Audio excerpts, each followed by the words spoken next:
sobre todo transportadores de iones y transportadores de agua. Es fundamental el agua, por eso cuando uno está resfriado, enfermo, sobre todo los pacientes pediátricos, la indicación es hidratación, hidratación, hidratación.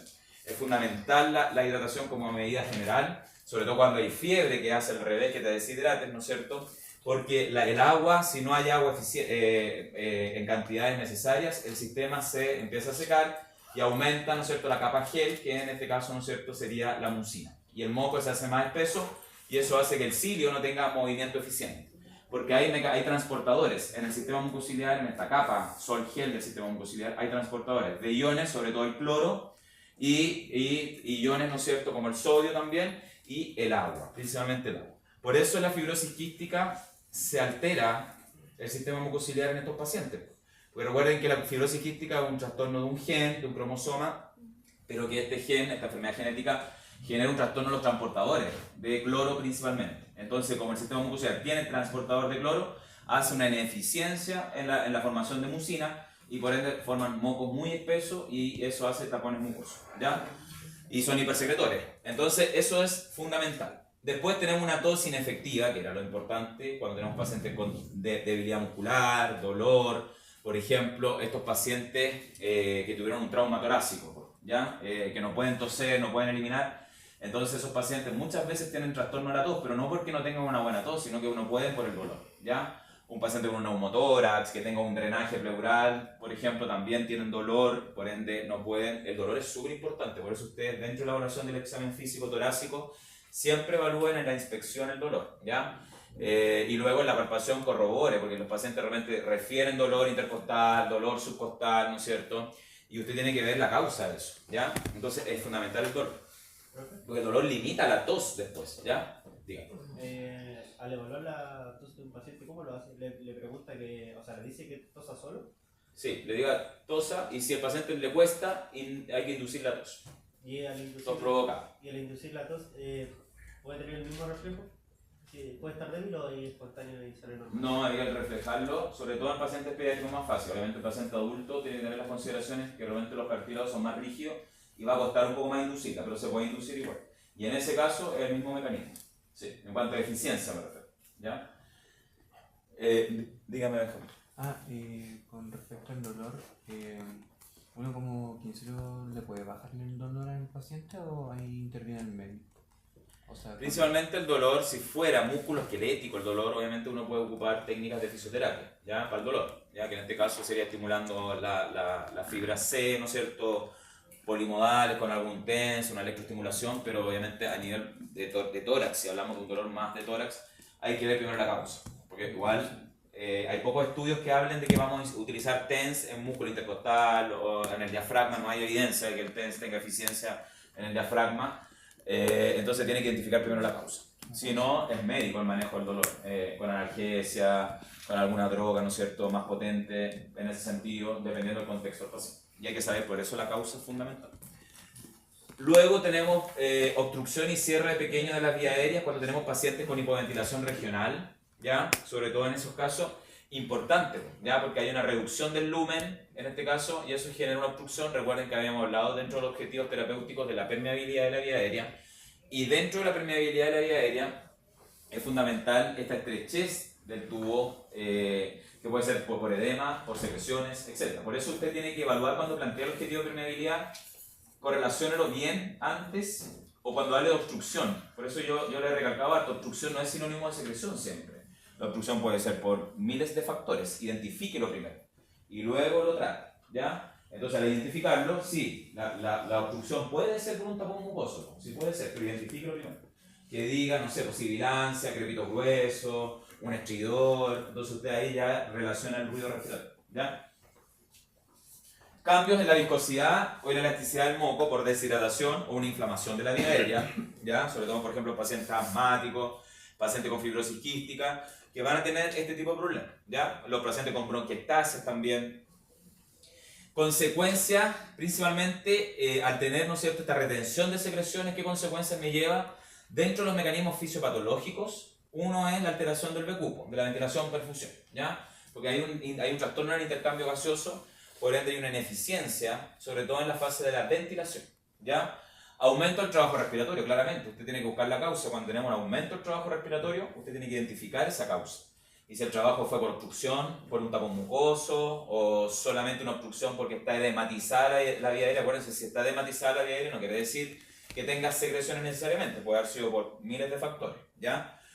Entonces, por eso, descarte. Y también la infección o la exacerbación. Cuando hablamos de infección, sí, pues las infecciones muchas veces provocan secreciones más espesas, muy purulentas, como por ejemplo las neumonias, y pacientes crónicos aún más. Un paciente con enfisema, un paciente con EPOC, un paciente con bronquiectasia, un paciente con fibrosis quística, que además se sobreinfecta, por eso habla de exacerbación también, ¿ya? Está asociado a los pacientes crónicos.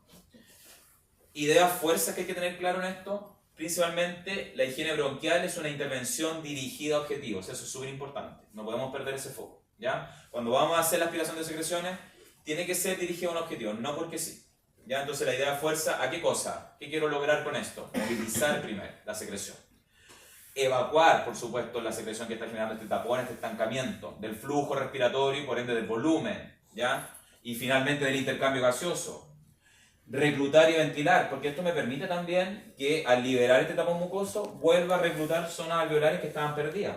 Por eso uno de los objetivos es reexpandir zonas que están atelectasiadas secundarias a un tapón mucoso, ¿ya? Porque sobre todo en los pacientes pediátricos se generan atelectasias por tapones mucosos, ¿ya? Que eso se llama atelectasia de tipo obstructiva.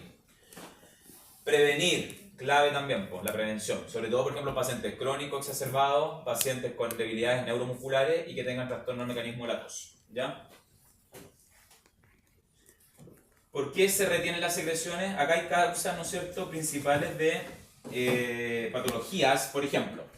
La etiología y arriba están las patologías. Las típicas que retienen las secreciones son la disquinesia ciliar primaria, ¿no es cierto?, que son más pediátricos, me refiero a pacientes pediátricos que nacen con este trastorno. La disquinesia ciliar secundaria, ¿ya? La fibrosis quística, el EPOC y el asma. Son las principales, no quiere decir que otras no, ¿ya? Cuando hablamos de la etiología, por ejemplo, la causa de la disquinesia ciliar primaria, una es el trastorno genético del movimiento ciliar, ¿ya? Hay un trastorno del movimiento ciliar, se estanca, no hay batido ciliar y eso hace retención de secreción. Cuando tenemos disquinesia ciliar secundaria y defunción ciliar transitoria por infección o contaminantes, por ejemplo, ciudades muy contaminadas, generan que la polución genera un estancamiento de los cilios y eso hace que haya una disfunción ciliar secundaria a eso. Eso pasa en ciudades muy contaminadas, ¿ya? Un ejemplo, o infección, una infección que atacó el sistema mucociliar directamente y generó un trastorno en el movimiento ciliar. Fibrosis quística, alteración genética, ¿no es cierto?, del gen, en este caso CFTR, que hablábamos, ¿no es cierto?, este trastorno de los transportadores de cloro principalmente, ¿ya? En el EPOC, enfermedad multifactorial, ¿ya? La principal causa en este caso sabemos que es el tabaquismo, ¿ya? Por ende, eso genera daño ciliar directo. Y en el asma, enfermedad multifactorial también. Acá destacan, ¿no es cierto?, la atopía, que era una de las principales causas, que son genéticas con respecto al asma, que es el paciente atópico, ¿ya? Y la hiperreactividad bronquial, ¿ya? La hiperreactividad bronquial también. Mecanismos principales, en el caso de la disquinesia ciliar primaria, los cilios inmóviles o disfuncionales, ¿ya? En la disquinesia ciliar secundaria tenemos cilios temporalmente alterados, porque no es que sea crónicamente estancado los cilios, recuerden que eso se adquirió en el tiempo, no desde el nacimiento, y eso generó, ¿no es cierto?, este estancamiento parcial de los cilios. Cuando tenemos fibrosis quística, el moco está deshidratado, que ya explicamos al principio de la clase, ¿no es cierto?, más viscoso, aumenta la densidad del moco, y hay alteración de la capa periciliar. Cuando hablamos de la capa periciliar, es la capa superficial donde se deposita la mucina para que luego se transforme en moco y lo traslademos y lo movamos, ¿ya? Para que los cilios lo muevan y lo trasladen, ¿no es cierto?, hacia afuera. Cuando hablamos del EPOC, exceso de moco y aumento de su viscosidad, ¿ya? Y en el asma, ¿no es cierto?, hipersecreción. Pues recuerden que en el asma se genera por la hiperreactividad bronquial, hipersecreción del moco, hay una sobreproducción, hay mayor viscosidad y formación de tapones, ¿ya? Eso pasa en el caso del asma. ¿Qué genera la retención de secreciones en cierta parte? Fíjense, es útil para justificar la higiene bronquial guiada por semiología y respuesta clínica. Eso es súper importante, entonces no podemos perder ese norte. Es importante entonces que la retención de secreciones, cuando tenemos que tomar la decisión de aspirar las secreciones, es útil guiarnos entonces por la semiología, el examen físico torácico, los signos y síntomas clínicos, ¿no es cierto? y la respuesta clínica que va a tener el paciente cuando nosotros le hagamos la técnica kinésica y luego la aspiración de secreción. Entonces, por ejemplo, las secreciones, por un lado, la vía aérea y el intercambio gaseoso que está asociado a la alteración del trastorno BQ. ¿Ya? Tenemos por las secreciones, por ejemplo, cuando tenemos retención de secreciones.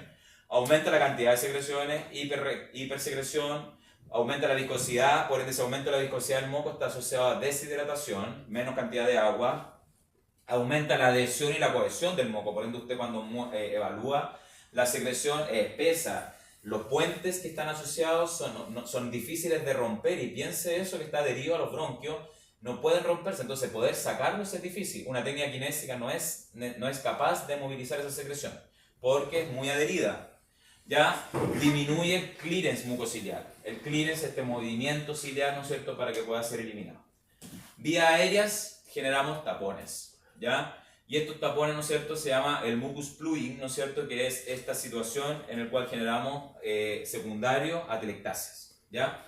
Aumento de la resistencia a obstrucción, ¿ya? Porque estamos disminuyendo el flujo del lumen por un tapón mucoso que genera, ¿no es cierto?, disminución del flujo, por ende aumenta la resistencia, ¿ya? Atrapamiento aéreo. Por eso también los pacientes crónicos respiratorios, asmáticos y EPOS principalmente, hacen atrapamiento aéreo, ¿ya? Y se llenan de volumen. No logran botarlo en la expiración. Colapso distal me refiero a lo más distal posible, donde están los alveolos, la zona donde está el volumen, y generamos, ¿no es cierto?, atelectasia. En el intercambio gaseoso hay un mismatch, ¿no es cierto?, del BQ, que tiene que ver con este trastorno de la disfunción del trastorno de ventilación-perfusión, ¿ya? Un desequilibrio. Hay un shunt, ¿no es cierto?, que esto genera atelectasias, finalmente. El espacio muerto, obstrucción, ¿ya? Cuando hablamos de espacio muerto, se genera por obstrucción, es decir, en la vía aérea, ¿no es cierto?, de conducción. Porque acá usted tiene que dividirlo en vías aéreas de conducción y vías aéreas de intercambio gaseoso, ¿ya? Cuando hablamos del CHAN y del BQ, ¿no es cierto?, hablamos de la vía aérea de intercambio gaseoso. Cuando hablamos, ¿no es cierto?, de resistencia, de flujo, espacio muerto, hablamos de la vía aérea de conducción, ¿ya? Disminuye la presión parcial de oxígeno y disminuye la saturación, por ende también por consecuencia, ¿ya? Esas son las consecuencias generales que se provocan, ¿no es cierto?, por la retención de secreciones. Se genera un círculo vicioso asociado a esta secuencia y eso lleva a retención. ¿Retención de qué? Y fíjense por el otro lado, generamos un CHAN y un espacio muerto que aumentó, y si aumentaba el espacio muerto significa que hay menos ventilación, ¿ya? Entonces al haber menos ventilación generamos, ¿no es cierto?, zonas hipoventiladas y eso hay un trastorno atelectásico probablemente en esa zona, ¿ya? Porque no hay volumen. Y eso me lleva a consecuencias clínicas, como en estos pacientes, disnea, ¿ya? Aumento del trabajo respiratorio, ¿ya? Tos ineficiente o fatigante en estos pacientes, que son, logra ser ineficiente sobre todo en pacientes pediátricos y en los crónicos exacerbados. Riesgo de infección porque están acumulando las secreciones, pues acumulan tapones mucosos, ¿ya? Y eso genera riesgo de infección y por ende se exacerba el paciente. Tienen que pensar en eso, el paciente crónico se exacerba al final porque genera este tapón mucoso o secreciones que no puede eliminar y con el tiempo, que van pasando días, se sobreinfectan, ¿ya?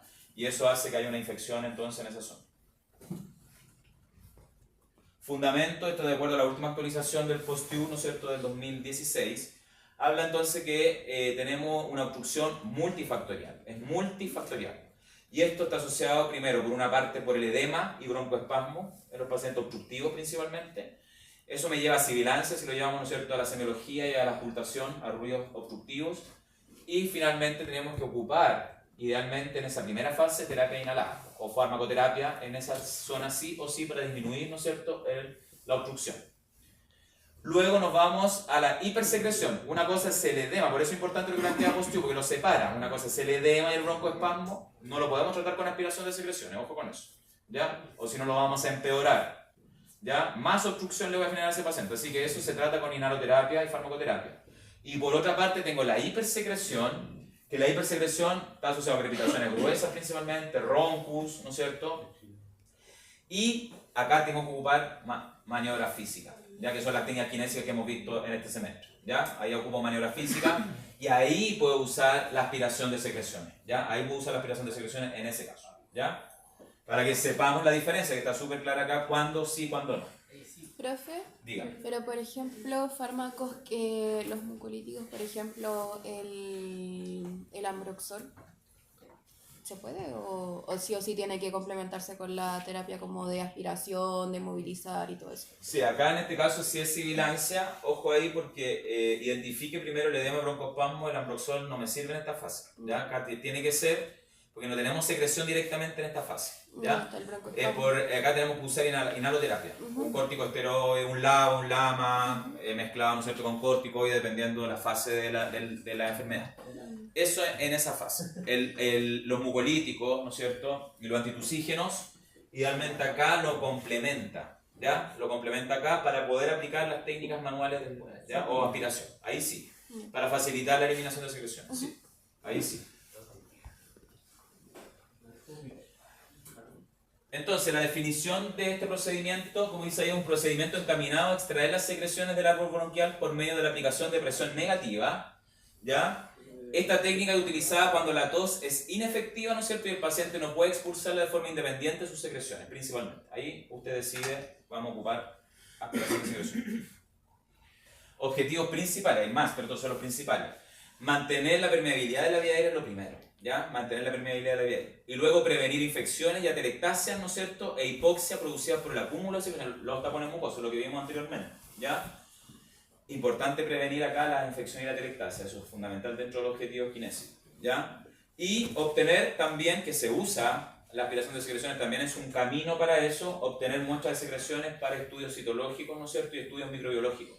El kinesiólogo en todos los centros utiliza, el kinesiólogo es el encargado de tomar las muestras respiratorias de secreción, ¿ya? Por ejemplo, en el caso de la tuberculosis, la baciloscopía, o el GeneXpert, ¿no es cierto? Que se toma el GeneXpert con una muestra de aspiración.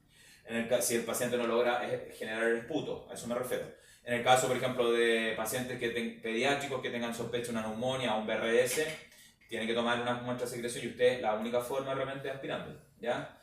Con una muestra de secreción. Hay tubos especiales que se conectan, pero la única forma es aspirando. Entonces también está dentro de los objetivos tomar muestras de secreción, ¿ya? Indicaciones cuando tenemos tos inefectiva.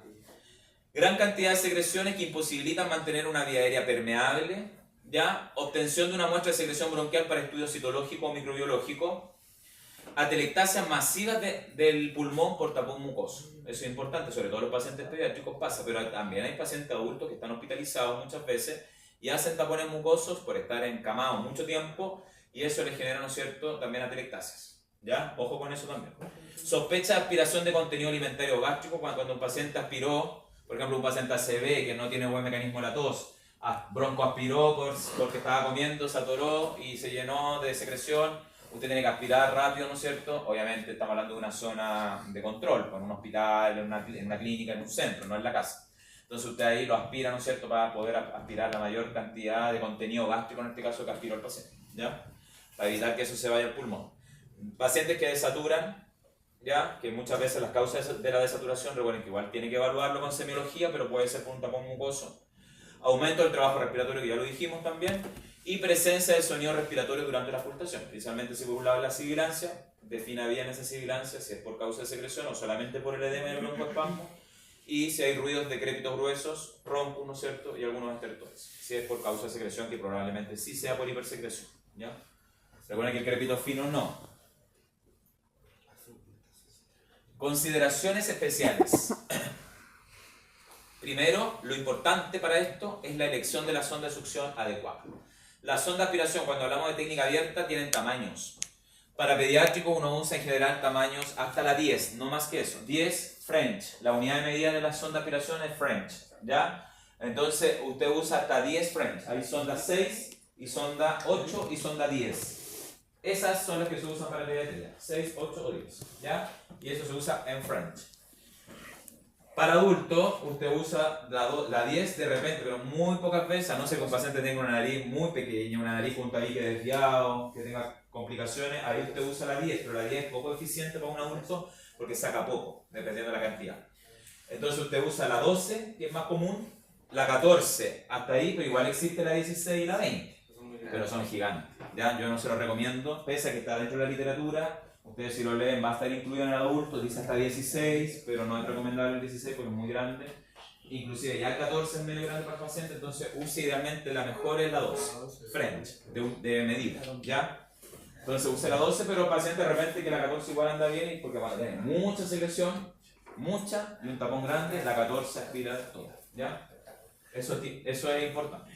Diga. ¿Tienen colores o los colores de la? Sí, hay colores también asociados muchas veces, va variando eso sí, pero en general el estándar, por ejemplo la 10 es negra, ¿ya? El color negro, se diferencia por color. En la puntita, no el color de la sonda es transparente, pero la puntita de la sonda, por ejemplo la 10 es negra, la 16 es naranja o roja, por ejemplo, la verde es la 14 y la 12 es más blanca, sí. Fuera, Jorge. Se maneja. Ya, esto es importante dentro de la clasificación de las presiones, ¿eh? ¿Cuánto presión negativa más o menos yo tengo que manejar en los pacientes idealmente según la literatura? Fíjense, en adultos te permite, ¿no es cierto? Cuando hablamos de sistemas fijos me refiero, por ejemplo, la presión que va a estar en el paciente hospitalizado, usa hasta 120 milímetros de mercurio de presión, ¿ya? Pues está usando presión negativa. Si usted se pasa de esa presión, va a generar atelectasia o daño pulmonar, ¿ya? Va a desreclutar al paciente. Entonces, no más de 120. Y tampoco menos de 80, porque si no es poco eficiente para un adulto, ¿ya? Entre 80 y 120 milímetros de mercurio de presión. En niños, de 95 a 110, ¿no es cierto? Cuando hablamos de paciente pediátrico en general. Y en neonatos, no más de 95 milímetros de mercurio, ¿no es cierto?, de presión, de lo que vamos a usar, ¿ya? Entonces, ejercer presión excesiva puede ocasionar traumatismo en la membrana mucosa, hemorragia y también puede extraer tejido. Porque piensa que está en el alveolo, está en zonas bronquiales, puede dañar, generar una úlcera y eso puede generar, ¿no es cierto? Muchas veces la sonda en la punta tiene un cierto orificio que se pueden adherir en la pared bronquial y pueden generar daño y le genera una úlcera y después el paciente sangra, ¿ya? Entonces le va a generar un sangrado al paciente. Entonces, ojo ahí con eso, con el procedimiento. Por eso uno entra, ¿no es cierto?, con la sonda. Nunca en el procedimiento usted tiene que entrar aspirando. No, usted entra sin aspirar. Llega a un punto, ¿no es cierto? La sonda igual tiene medida, entonces usted se fija en la medida. Entra a ese punto, ¿no es cierto? Y usted tiene que girar y rotar. Tiene que rotar la sonda, porque la sonda al girar, la punta que tiene la sonda de aspiración, que ahí la vamos a ver, tiene, ¿no es cierto?, este punto de orificios que van a permitir aspirar. Entonces, si usted lo deja fijo, va a aspirar solamente esa zona. Y puede que se adhiera a la pared bronquial y va a generar daño. Entonces, siempre rote suavemente. Desde arriba, la sonda dentro de la vía aérea va a empezar a rotar y va a aspirar todo en circundante y luego usted puede sacar aspirando. Usted retira aspirando, pero nunca entra aspirando, porque si entra aspirando, lo que va a hacer con el paciente es que lo va a ahogar, lo va a desreclutar al tiro, ¿ya? En cambio, cuando la sonda ya está dentro, usted aspira y listo. La sonda no puede estar más de 10, 12 segundos, ¿no es cierto?, dentro de la vía aérea, ¿ya? Máximo 10 a 12 segundos, ¿no es cierto?, usted aspira, luego saca, puede volver a entrar varias veces, pero asegúrese que sea eficiente, porque igual si tiene un paciente con vía aérea nasal, me refiero difícil, un tabique desviado, entrar varias veces le va a generar daño al paciente. Entonces sea eficiente, ¿ya? Sea eficiente en la técnica, por eso es importante la posición de la cabeza del paciente, evalúe bien la vía aérea, si tiene una vía aérea difícil el paciente, pregúntele si puede responder, si obviamente no, va a tener que usar todas sus habilidades técnicas para tomar la decisión, la mejor decisión y no generar daños, eso es lo más importante. Sangrado, ojo, sí, puede pasar, está dentro de la posibilidad, pero no un sangrado, ojo con los sangrados francos. Cuando uno habla de sangrado franco, es que esta sangre clara, pura, ¿no es cierto? Pero si hay restos de sangre, que es distinto, porque hay pacientes que realmente tienen tapones con restos de sangre, no hay que preocuparse tanto. Una sangre un poco más oscura, como que se nota que el paciente sangró, se retuvo, ahí no se preocupe tanto. Pero si es sangre franca y sale harta, es porque pasó a llevar alguna vía, ¿no es cierto?, estructural de la vía aérea y hay que preocuparse ahí, ¿ya? Entonces hay que tener ojo. Bien. Y en el caso que se pase el tiempo, se complique la cosa, ¿cuánto se Puede- puede revertir? Puede pasar en la técnica ya, de día 2 usted puede llegar hasta 20 segundos. Pero ¿por qué no más? Porque si no va a generar desregulamiento en ese paciente, ¿ya? Salga y que el paciente vuelva a respirar, toma aire, vuelva a un ciclo respiratorio y usted vuelva a entrar de nuevo. Y ¿cuál era la otra pregunta? El tiempo que se pasaba para volver a reclutar. ¿Cuánto tiempo? No, el tiempo usted, si está con vía aérea artificial, es más fácil porque en vía aérea artificial usted tiene el ventilador y puede manejar el ventilador y usted le puede subir los parámetros, la FIO2, etc. Entonces es más fácil, creo yo, en ese sentido, en cuanto al reclutamiento. Pero si un paciente no está con nada por vía aérea artificial, es como un paciente que necesita entrar con la vía nativa, ahí tiene que tener ojo, por eso es importante, de día a 12 segundos, máximo 20, de repente uno se puede pasar hasta 20, no más que eso, y evaluar, ¿no es cierto?, el tiempo con respecto a que no lo vaya a reclutar cuando el paciente se empieza a ahogar. Entonces usted tiene que sacar la sonda, espera que respire un poco el paciente, le pregunta si está bien, le va a decir que sí y usted vuelve a entrar. Ya, porque el paciente en general, muchos van a colaborar parcialmente, porque algunos están medio desorientados. O sea, al final piense que son pacientes que no tienen mecanismo, y muchos de ellos son o que tienen un trastorno neurológico, o un paciente, ¿no es cierto?, que tiene un paciente añoso, que está con un delirio, que está con una demencia y acumula secreciones porque no se le olvida toser, etc. Esos son al final los principales. Si hablamos de adultos, si hablamos de pediatría, obviamente es más difícil, y en el pediátrico sí hay que tener ojo con los tiempos y con las presiones, porque obviamente es más fácil de reclutar a un paciente pediátrico. Recuerde que el paciente pediátrico tiene vía aérea inestable, no tiene ventilación colateral, ¿ya? Entonces eso hace que colapse más fácil el pulmón al momento de meterle presión negativa, ¿ya? El adulto resiste más, ¿ya? Pero el pediátrico no, hay que tener ojo.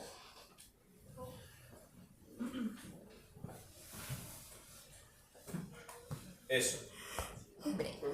Esa clase está en... Se las voy a subir. Más que nada son tips, pero se los voy a subir igual porque les sirve para el examen. Voy a decir que esto entra para el examen.